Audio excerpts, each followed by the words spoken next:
Yeah, good evening, good afternoon, good morning, my dear viewers. Today, I bring you good tidings from the Abon Nigerian District Presidency. And as you all know, my name is President George Uzoma, the District President of Abon Nigerian District. And I'm here with my Councillor, President Ifeanyi Adrebo. So, President Ifeanyi, how are you doing? I'm very fine, President. Are you? Such just a shine. Yeah, he's taking very good care. I'm telling you. All right, thank you so much. So, today we want to talk about some basic things that we feel that is affecting the society and also the church at large. We want to talk about dressing and appearance. In the church, we want to let people know what we accept and what we don't accept, because it's becoming a new normal in the society that people now dress immodesty to church. So we want to talk about that today.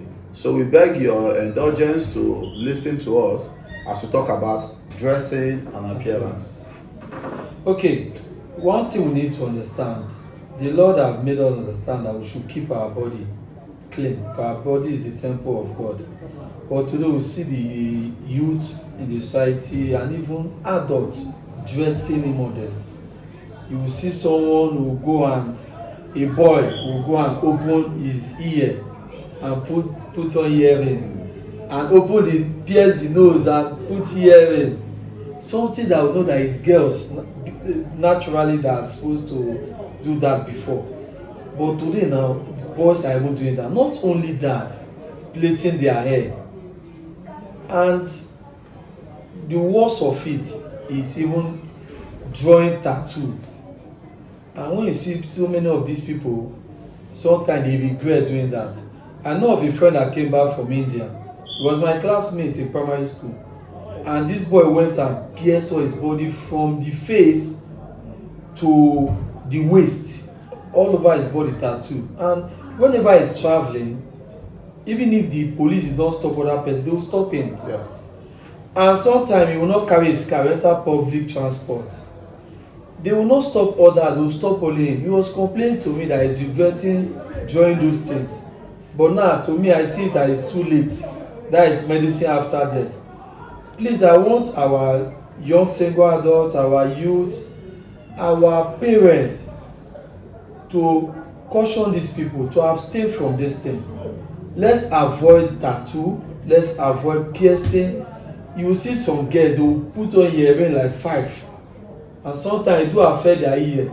And they will have a cut in their ear. Parents need to play a vital role in this. Parents need to talk to these children and also caution them. I don't know how you, as a parent, see your child dressing modest and you overlook that. And children now, they don't overlook them the first day. They keep on doing it. How can the parents go to the market and buy short dress for the daughter, and you expect that daughter not to dress immodest? President, I don't know. Can you share why you were growing up, how you were brought up by your parents in terms of dressing and appearance? I feel that parents of nowadays are not actually doing what they are supposed to do. When we are growing up as a young man and as a young woman, there is decency in the society. You know, during that time, you don't see people dress half naked. You don't see a girl going out without wearing pants and bra and undies and short undies, like on the underwears. But now you see so many girls going out, they no longer put on their pants, they no longer put on their bra. Sometimes they even put the dresses to church. You see, as a presiding officer in a sacral meeting, you see a young girl dressing indecently to church. And I sometimes ask myself, what is this person thinking? You are going to church, to the house of the Lord, you are not dressing decent. Aside even going to the house of the Lord, you are going out. You don't dress decent to go out as a member of the church, and also somebody who is not even a member of the church, as a member of the society. And it's becoming a new normal. Something that is not supposed to be happening is happening. And one thing I've come to realize, President Fan, is that they are now becoming more rape now than when we are growing up. Because people are enticed by what they see. Yeah. If you dress immodest, people are enticed, and if they ask you out, you don't accept them, they'll plan to rape you. Because they want to see what you have in there. Because you have been seducing them. Because you are seducing them. So if you dress decent, those girls who dress decently hardly have a cause of rape. because they're always covered, their body are always covered, you know. So that is why I so much love the Fulanis, the Hausas. You see them full cover, the Muslims, they always full cover. You hardly see a Muslim girl with shobak. I don't think there's any Muslim girl that goes shobak. Yes, they are not perfect. Yes, they are not the most perfect people. But in terms of modesty, I should give them number one. So, beloved youth of Agbo District, we want to let you know that Agbo District or the Church of Jesus Christ of Latter-day Saints does not accept immodest dressing.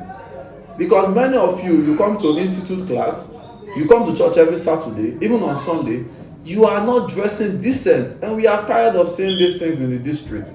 We don't want to be a time that when you come to the church, we will ask you to go home.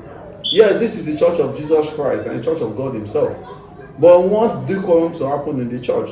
So mothers, if your children are going to church, please ask them to dress decent. Sometimes I used to have this thought in my head. Can I be in the front of Jesus Christ the way I'm dressed? I think they used to start asking themselves this question. What if as I come to church, Jesus Christ is in the church? Yes, He's spiritually there. What if He's physically there? He's seeing you. Can you be in the church the way you are dressed if Christ is there? That should be a concern to our mothers. That should be a concern to our fathers. But our fathers and our mothers no longer see it as a need for our children to dress modestly. And that is not enough. Like, for example, I talk about tattoo. It's now becoming a new normal that people must draw something on their skin. And I ask myself, why? You are wonderfully made. You are beautifully made. Why trying to draw something on your body? Something that when you draw it on your body, you cannot clean it again. Am I not handsome enough? For example, you are not handsome. Do you have tattoo in your body? So, beloved youths and young singers of Agbo District, we are using this video to tell you that we don't accept immodest dressing in Agbo District. Even not in the church, but outside the church, you should show difference to the society. We are not comfortable with the way our sisters, even our mothers, are dressing to church. Let me show you an experience that happened. There's a sister that dressed immodestly to church, and the branch president comforted the member to tell the member that this way you are dressing, the church is against it. The mother said, me will not get cloth now. We will not get cloth. Me saying that people will get cloth now they come on our church, and which is wrong. That's a way of reasoning, mentality. And encouraging the child to dress that same way. So, please, mothers of Agbo District, we are using the to beg you that in our church, in the Church of Jesus Christ of Latter-day Saints, we don't accept immodest dressing. We want you to run away from it. We don't want your child to feel bad when he comes to church. We ask that particular child to go home. If that is the option we have, we're actually going to do it because it's becoming something new. Sometimes we don't feel comfortable coming to institute class because many of them are not dressing decent. People are coming to church like they are going to club. This is the house of God, and we don't expect to put on clothes that are revealing even in your house, not talk of church.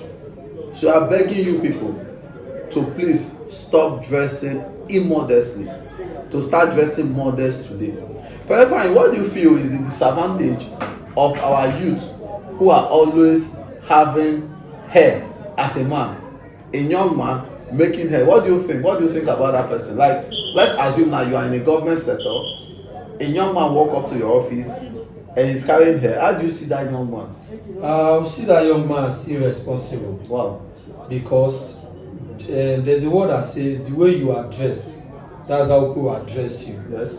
And if you observe, the way you dress and pass, people will checkmate you. Let's use police for example. If you're a young man without dread, this hair they are carrying now, and you're a young man without earring, they will not stop you. They will not harass you. But immediately they see you with that dread, or they see you with tattoo, or they must stop you. That's correct. And if care is not taken, you are going to pay ransom. Sure. Because that is what the person have already prepared for himself.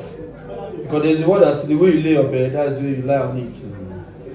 I don't know how you feel present when you are traveling and you see the police stopping other persons either dressing model. Because today now you see some young men wearing trouser with belt, but the trouser not be on their waist. They call it sagging. Okay, sagging. Yeah. And sometimes the shorts they are putting on or the trouser will be falling away from their waist.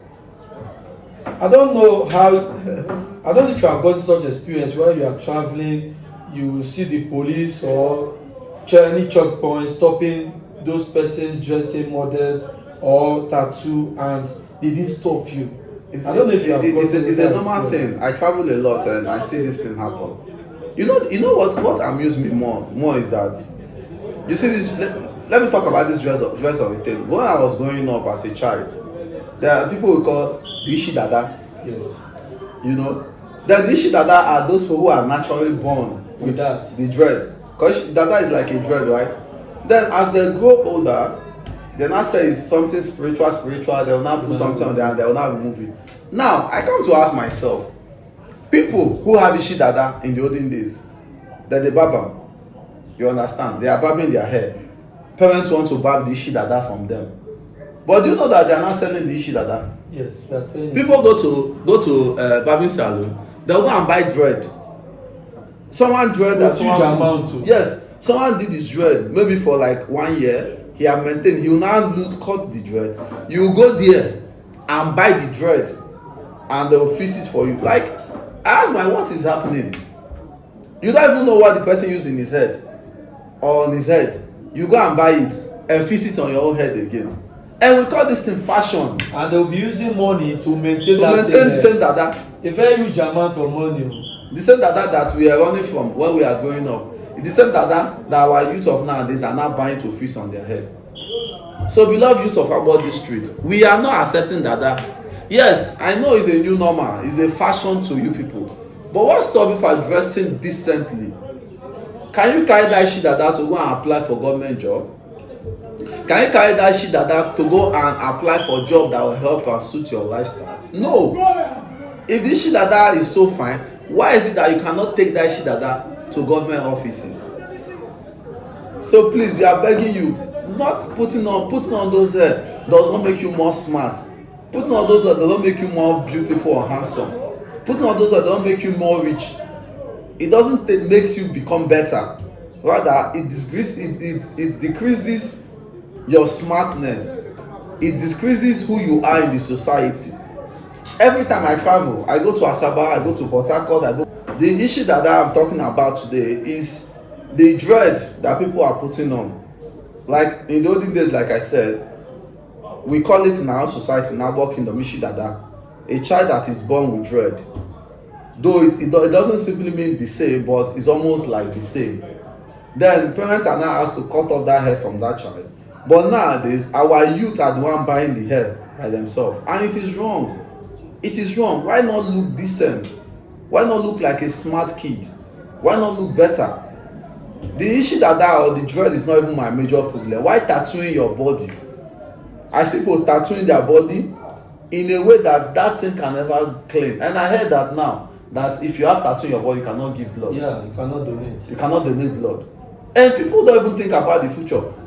God forbid, like we say, what if your child has a problem? You are the only person that can donate blood. It has happened to someone. To your child. What happened? And they lost the child. Because he cannot donate blood. You know, there's one footballer I respect so much, which is Cristiano Ronaldo. Despite how rich that young man is, despite how famous he is, he doesn't have a single tattoo in his body. Is he not successful? He's successful. There was a video I watched. The guy that was drawing tattoo for the other boy does not have tattoo. And the one that he was drawing tattoo was asking him, "You, I'm not seeing your tattoo, you are the one drawing for me." He said, "God forbid, I can't draw tattoo." You understand? And he's the one drawing tattoo for people. Then in that same video, a young man went to a barber shop to dye his hair, to color the hair brown. And the barber did not color his own. And he was asking the barber, "Why didn't you color your hair?" He said, "God forbid, I can't do this kind of thing." And another one again, he went to someone that is selling smoke. The person that is selling smoke does not smoke. And he was telling me, "Why don't you smoke?" He said, "God forbid, you want smoke to spoil my kidney." or to make my lips to be black. And from this video I learn a lot. I said, if this person that is doing this thing to you is not even doing it, it's something you need to think about. Yeah.